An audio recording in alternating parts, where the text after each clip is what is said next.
satu pendahuluan ya kan tentang ya selayang pandang, bisa tentang sejarah filsafat kan. Kedua tentang filsafat ilmu dan filsafat ilmu. Ketiga perkembangan ilmu, jadi sejarahnya ya, sejarah ilmunya. Kalau yang tadi di sini sejarah filsafat ya di pendahuluan, sekarang di ini sejarah ilmu nih, perkembangan ilmu, realisme ilmiah dan instrumentalisme gitu. Jadi ini hal-hal yang tidak diajarkan di ilmu-ilmu lain gitu. Jadi diajarkan di filsafat ilmu ya. Jadi bagaimana ilmu itu diperbincangkan, dianalisis itu di filsafat ilmu. Nah, ini realisme ilmiah dan instrumentalisme, kemudian penjelasan ilmiah kan. Jadi ilmu itu harus dijelaskan secara ilmiah ya kan. Tidak langsung atau tidak seperti dongeng begitu ya kan, tapi ada bukti-bukti pendukung. Kemudian analisis dan reduksionisme ya kan. Ini bagaimana cara ilmu menganalisis kan, dan reduksi ini cara memilah-milih gitu ya, memilah-milah dan memilih-milih. Jadi ilmu itu diraut gitu kan, jadi tidak semuanya segala macam yang diketahui jadi masuk situ kan, tapi nanti ada pembagian-pembagiannya, ilmu apa gitu kan.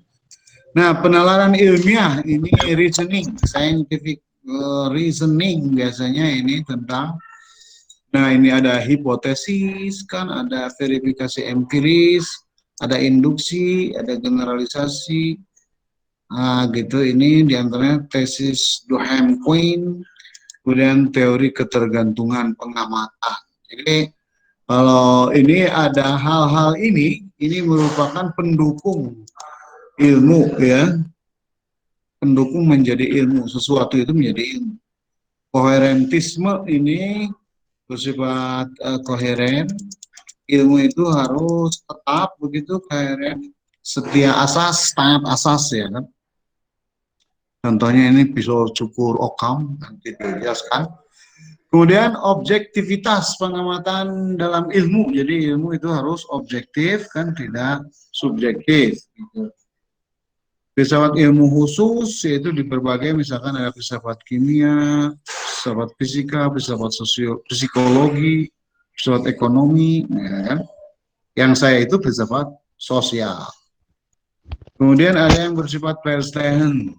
Verstehen ini kan yang bersifat penjelasan yang banyak kata-katanya gitu kan, mendalam gitu. Ini pakai Max Weber. Kemudian holisme metodologis, jadi metode-metode itu dipersatukan menjadi suatu yang sumul ya, sempurna. Penjelasan fungsional yaitu yang dari filsafat ya fungsionalis ya kan. Misalkan ya ada Weber, ada Parsons, nanti itu di sosiologi itu bersifat struktural fungsional. Ada ini bagian dari akuntabilitas sosial dari ilmu ya kan. Sehingga ilmu itu harus bersifat terbuka dan siap menerima kritik, juga mengkritik. Ya. Filsafat ilmu kontinental ini yang berkembang di Eropa seperti bagaimana dalam sejarahnya. Kemudian filsafat ilmu agama, itu, jadi di agama juga ada filsafatnya. Oke. Nah sekarang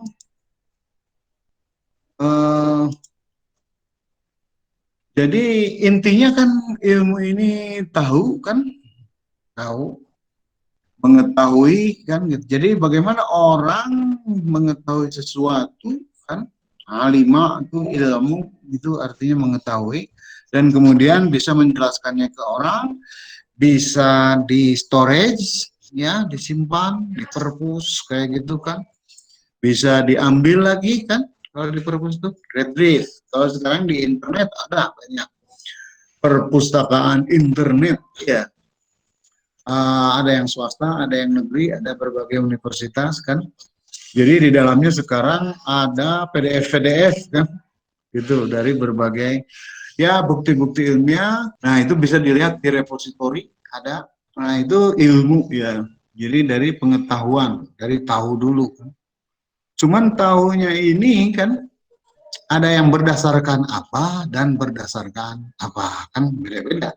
Makanya ada filsafat, ada ilmu, dan ada agama. Agama juga mengetahui sesuatu kan, seperti malaikat, Gusti Allah berdasarkan belief ya, itu berdasarkan kepercayaan, yaitu percaya pada kitab suci yang menceritakannya kan, yang dibawakan oleh Nabi gitu. Itu dalam pengetahuan, ada yang bersifat pengetahuan langsung gitu dari Tuhan bahwa ini sesuatu yang benar. Nah, ada juga yang pengen bukti segala macam kan, bahwa akhirat atau apa itu ada buktinya enggak gitu kan. Nah, kalau sudah pakai bukti, yaitu penjelasan ilmiah gitu. Nah, sekarang filsafat, kalau filsafat itu buktinya itu kadang tidak bukti konkret bisa gitu. Jadi dia buktinya dari reasoning aja gitu ya. Nah, filsafat ini di antara cirinya ya adalah misalkan dari spekulatifnya. Jadi dia itu bisa pernyataan-pernyataan yang belum tentu benar ataupun salah kan, itu karena belum dibuktikan. Nah, yaitu bersifat spekulatif, yang bahasa Sundanya itu babaledogan kan. Saya menyatakan ini kan gitu. Berdasarkan hujah atau argumen begini. Itu filsafat, ya kan? Belum tentu benar dan salah. Kemudian bersifat sistematis ya. Filsafat itu harus sistematis kan. Jadi kalau yang tidak sistematis makan gitu, ya itu pengetahuan biasa lah. Pengetahuan dari gosip ada juga kan dari apa. Kalau ini harus terstruktur kalau filsafat itu. Filsafat juga bersifat abstrak, jadi tidak bersifat konkret, yaitu ya pernyataan-pernyataan atau argumen gitu kan, jadi abstrak. Yang keempat bersifat rasional, ya, yang teka harti, ya, tidak masuk akal, itu tidak masuk filsafat, ya. Ini harus masuk akal, plausible, make sense, ya, bahasa Inggrisnya begitu. Itu disebut rasional. Jadi ada aliran yang mengandalkan pada rasionalisme, yaitu misalkan René Descartes, ya, Descartes nulisnya. Oke, kemudian apa ciri-ciri lain dari filsafat ini? Semuanya mengarah pada kritisisme, ya. Jadi bersifat kritis, tidak percaya dulu kan, sebentar, nanti dulu, ini benar tidak kan gitu. Jadi dipertanyakan, jadi bersifat kritis itu. Nah, filsafat ini dipopulerkan ya, dari dulu orang berpikir kan? Dan dari dulu orang berhujah, berargumen. Nabi Ibrahim berargumen kan tentang siapa yang membunuh atau menghancurkan patung itu kan, dibilang ya Tuhan sendiri kan, kayak gitu ya, kayak gitu. Nah, ini argumen-argumen ini disistematisasi menjadi sebuah tulisan, kemudian dipelajari dan sebagainya oleh terutama yang 3 orang bijak di tahun 300-an sebelum Masehi di Yunani kuno. Namanya Socrates, Plato, dan Aristoteles, ya. Tuh. Nah, Plato ini kesukaannya itu menguji teori-teori, gitu, menguji pengertian-pengertian. Apakah adil itu? Adil itu adalah apa? Menempatkan sesuatu pada tempatnya. Kata yang diajak ngobrolnya itu, adil itu adalah berbaik-baik dengan kawan dan berjelek-jelek dengan musuh. Nah, gitu. Sebut sebagai tokoh Trasimakus dan sebagainya. Nah, itu kemudian dibahas, oh, masa begitu, ini kan begini buktinya kan. Itu Socrates. Jadi Socrates bilang bahwa ibunya adalah seorang bidan, gitu kan, yang suka membantu orang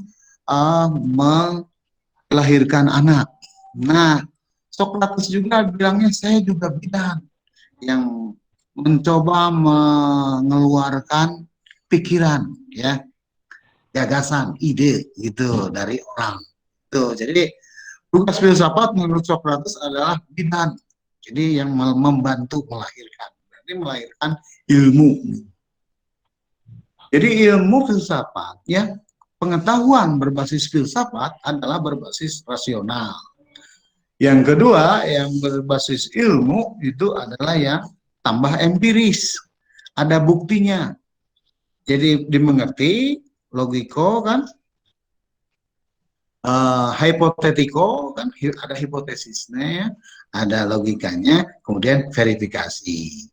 Itu ilmu, logiko, hipotetiko, verifikasi. Nah, kalau tidak bisa membuktikan, berarti bohong menurut ilmu. Kalau menurut filsafat, sepanjang itu dipahami, itu oke, kan gitu. Itu filsafat. Nah, ada juga yang ketiganya itu agama. Ya kan, kalau agama ini yang dipercaya, yang dari Tuhan ini jadinya dipercaya. Inilah ya, kebenaran itu. Jadi kebenaran atau pengetahuan itu ada beberapa. Nah, semuanya itu kemudian dituliskan, baik pengetahuan dari Tuhan, itu jadinya kita cuci kan. Kemudian dari orang-orang filsafat itu ya jadinya buku-buku itu kan. Kemudian jadi ilmu juga kan. Buku-buku juga dari ilmu kan.